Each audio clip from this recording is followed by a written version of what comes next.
Good morning, good afternoon, good evening, everyone. Welcome back to my channel. I'm Linda, and this is For the Record, Your Honor. So it looks like on Racer X Online, the Proud Warrior discussing Eli Tomac and his experience in MXON. Of course, I'd like another shot at them, said Eli Tomac on Friday when asked about potentially battling the Lawrence brothers at the Monster Energy FIM Motocross of Nations. Unfortunately, that's what he and the rest of the world would get. Eli is giving it his all, and he's darn close to winning a lot. But those brothers, well, we got on podium, said Tomac after Team USA took second. It's so hard to beat Team Australia when they get all of those first and second place finishes. That's all I could say. I'm proud of Justin for stepping up and proud of RJ Hampshire for also stepping up to the plate here. We gave it our best effort. Australia is just very good right now, and they are hard to beat.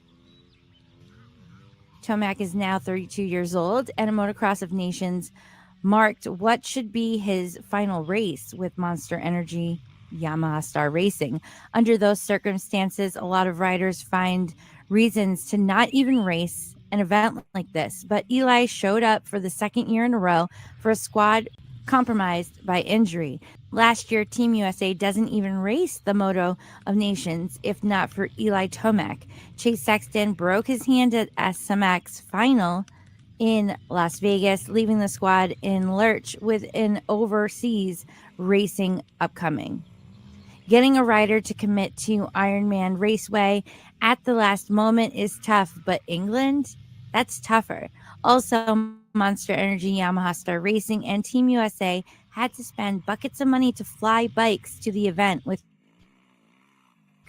Cooper Webb, a late fill-in for Chance Hymas on a 250 and Tomac in for Sexton on a 450. In England, the team rode well as underdogs. Tomac even hole-shotting an all-time stacked final moto and finishing third, enough for Team USA to finish a close second. This year, Tomac wasn't a fill-in choice. He was the original team as the open rider next to Sexton, who was scheduled for the MXGP class. Tomac slid over to the MXGP once Sexton was out, the only difference being a change in number at the SMX final. Tomac ran a number 6 with Team USA colors in Friday practice, but raced with a number 4 at the MXON. Would a Sexton-Deegan team probably be stronger than Cooper Hampshire was? Well, consider this. That was the original team. That was what everyone agreed would be the A unit. This was a scramble, and while the effort of Cooper and Hampshire was commendable, Team USA ended up second again. Tomac's final moto of the day, second overall behind Hunter Lawrence, was darn good too. Today, Tomac, I feel like I improved my riding every time on the track this weekend. To be totally honest, I was struggling a little bit yesterday on the qualifying day, but today I was much better in the motos and was pretty happy with my riding. Jet Lawrence crashed early in Moto 3 and came out through the pack. From 16th, he made his way past all the challengers in front of him and Eli. Tomac took the checkers second. Not enough to win the event, but enough for the Team USA to finish as a runner-up. He was also the only rider to finish ahead of a Lawrence all weekend. It was a valiant effort. Tomac could get another shot at the MXON next year, which would be great. But as of now, this proud warrior still has just one MXON victory from Redbud in 2022. He missed a few shots in his Monster Energy Kawasaki years, but he's been giving it his all in the latter years. Win or lose, he's giving Team USA all he can.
I love iced coffee. If you'd like to buy me one, just go to buymeacoffee.com/fortherecordyourhonor.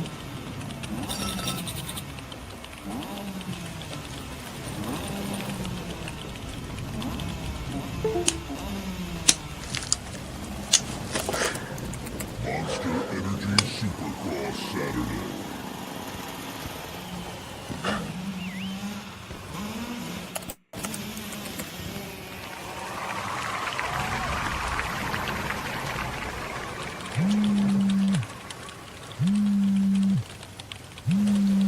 I'll have to call them back.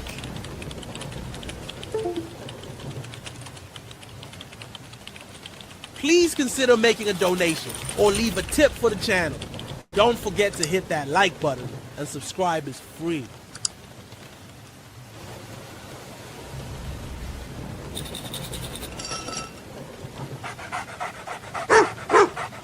Who is it, girl? Tell Mama. Damn.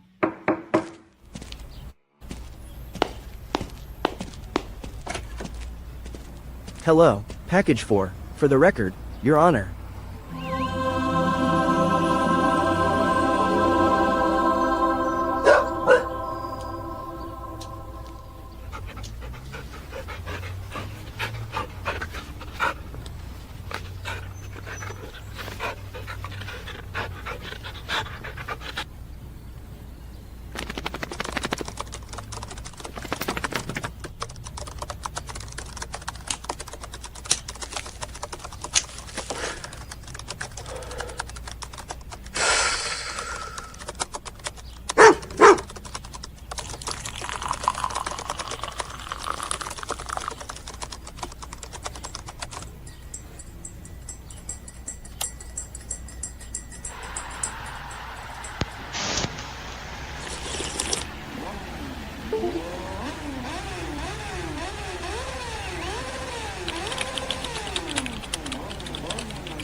Moving on over to dirthub.com, where we will discuss Dean Wilson and his emotional victory over an Australian SMX. So determination, redemption, and a class headlined the opening weekend of the 2025 Boost Mobile Aussie Supercross Championship represented by Monster Energy.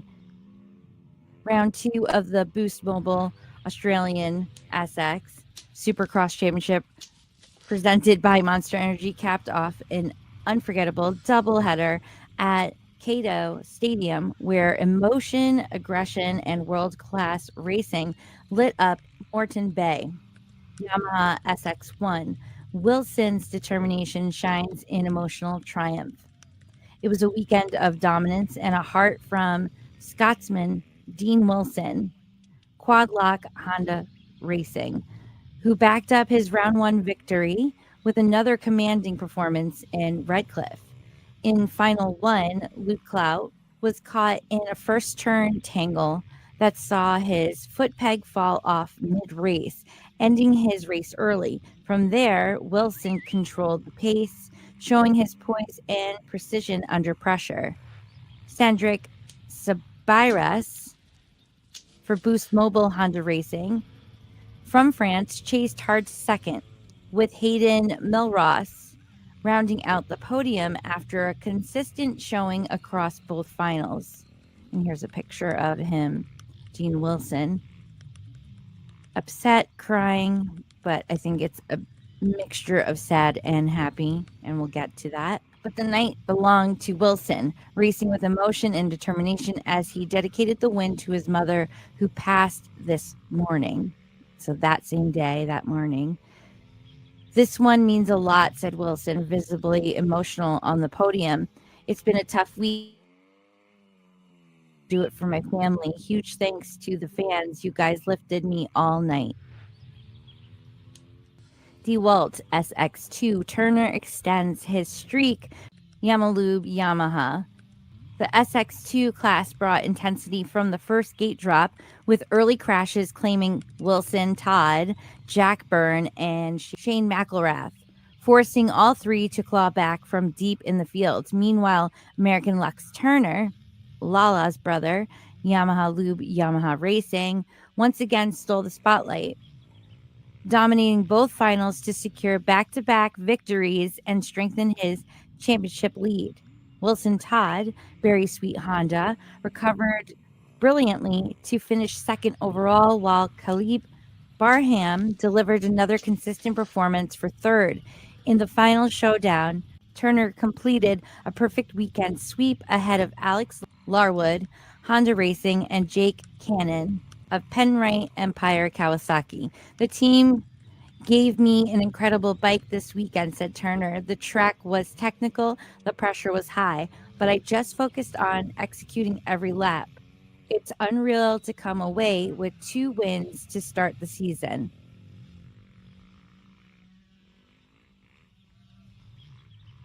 SX3 Kingsford untouchable as Honda sweeps again. Kate Kingsford, Honda, continued his red-hot form in SX3, leading every lap to take another dominant win ahead of Jack Davison and Hayden Downey. Kingsford had been in the class of his own through the opening rounds, settling the early benchmark for the championship. I just tried to stay smooth and out front, said Kingsford. The whole Honda team has been amazing all weekend. Couldn't ask for a better start to the season. Huge crowds and Supercross spirit in full force. Across 2 massive nights at Cato Stadium, fans packed the stands for world-class racing that delivered emotion, chaos, and redemption stories in spades. Australian Ausx co-founder Adam Bailey said the Moreton Bay double header set a new benchmark for the series. This weekend captured everything Supercross is about: heart, rivalry, and world-class entertainment. Moreton Bay showed up in force, and the riders absolutely delivered.